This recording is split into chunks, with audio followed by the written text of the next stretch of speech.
तब काहे सरकार पे आरोप लग रहा है कि सरकार उनको ठग ली है? क्योंकि मैम जो नियमावली आई है हम लोग काफी खुश थे जिस दिन नियमावली आया। चूंकि ये पहला ऐसा सिस्टम था कि एक साल में नियमावली हम लोगों को दिखा, लेकिन जब वो नियमावली का हम लोग सारा कुछ कैलकुलेट किए हैं तो उसमें साफ साफ बोला गया है कि जो भी शिक्षक अभ्यर्थी हैं और जो पहले से काम कर रहे हैं सभी के लिए एक एग्जामिनेशन और लिया जाएगा, उसके बाद आप लोगों को सिस्टम में इन्वॉल्व किया जाएगा। तो मेरा कहना साफ साफ सरकार से है और जो हमारे शिक्षा विभाग के अधिकारी हैं इनके द्वारा एक रिटन लेटर मिला था जब हम लोग मई में आंदोलन किए थे 2022 में कि आप लोग आराम से आंदोलन स्थगित कीजिए। माननीय दीपक सर के द्वारा आप लोग को आश्वासन नहीं एक लेटर दिया जा रहा है कि 26 जुलाई 2022 से 7वें चरण की वैकेंसी स्टार्ट कर दी जाएगी। तब से हम लोग कंटिन्यू कभी डाक बंगला, कभी गांधी मैदान, कभी कारगिल चौक, कभी सचिवालय, कभी गर्दनी बाग, हर जगह हम लोगों को लाठी डंडा से पीटा गया है। इतना दिन संघर्ष करने के बाद आप लोग हमेशा देखे होंगे हमारे माननीय शिक्षा मंत्री जी चाहे नीतीश कुमार जी दो जगह से ओपन मंच से घोषणा करते हैं कि बाबू काहे ला तुम लोग परेशान हो रही हो, हम ही दिए हैं और हम ही देंगे। शिक्षा मंत्री जी कहते थे कि सीटेट के अभ्यर्थी कम पड़ जाएंगे, इतने ज्यादा संख्या में हम लोग रोजगार देने जा रहे हैं। तो मेरा कहना उनसे है कि आपको जब एग्जामिनेशन लेना था तो 4 साल हमारा बर्बाद क्यों किया गया? नीतीश कुमार जी हमें ये बताए, वो तो ये नहीं कह सकते कि हम अभी सिस्टम में आए हैं, वो तो पहले भी मुखिया थे और अभी भी मुखिया है।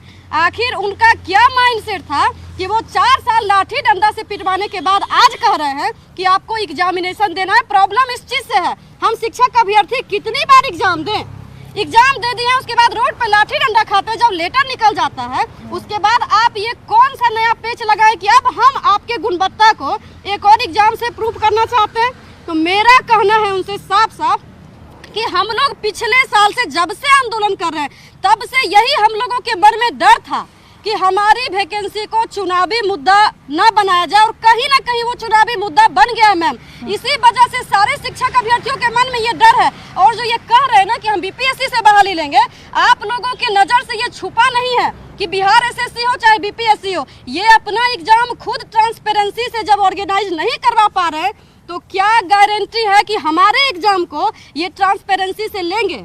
और आगे चुनाव है, भगवान ना करे कुछ इफेंट बट लग के अगर एक आध बार पेपर आउट हो जाता है तो हम अभ्यर्थियों का संघर्ष जो है वो सीधे लोकसभा से विधानसभा तक शिफ्ट हो जाएगा।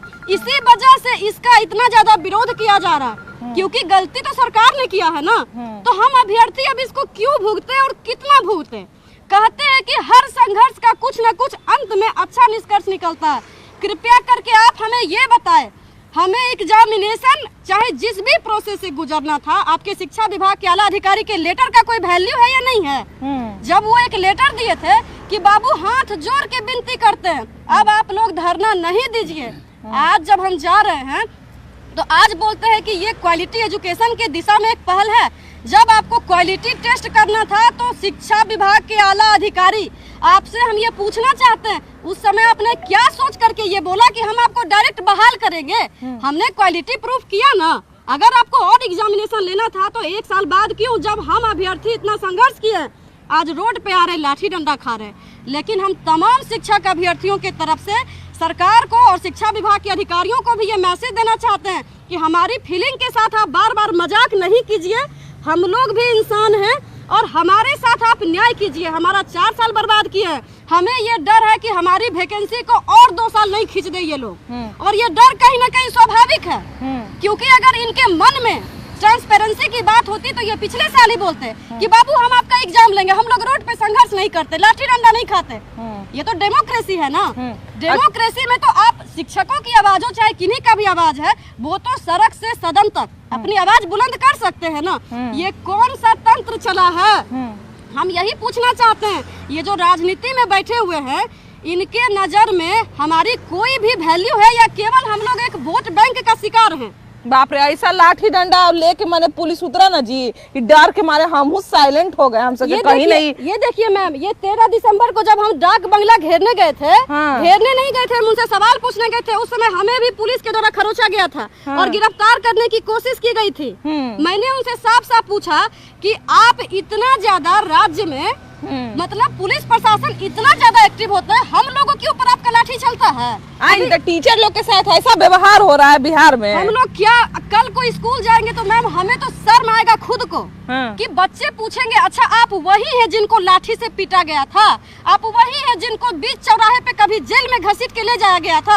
हम लोग को 18 तारीख को जब प्रोटेस्ट करने आए हैं पार्क में बोला जाता है कि इनको एंट्री किसने दिया, और ये पुलिस के अधिकारी बोलते हैं, सीनियर अधिकारी, इनको एंट्री किन्होंने दिया। जब हमने उनसे बोला कि सर हम टिकट लेके आए हैं वीर कुंवर सिंह पार्क में, तो कहते हैं चाहे भले ही टिकट लेके आए हो लेकिन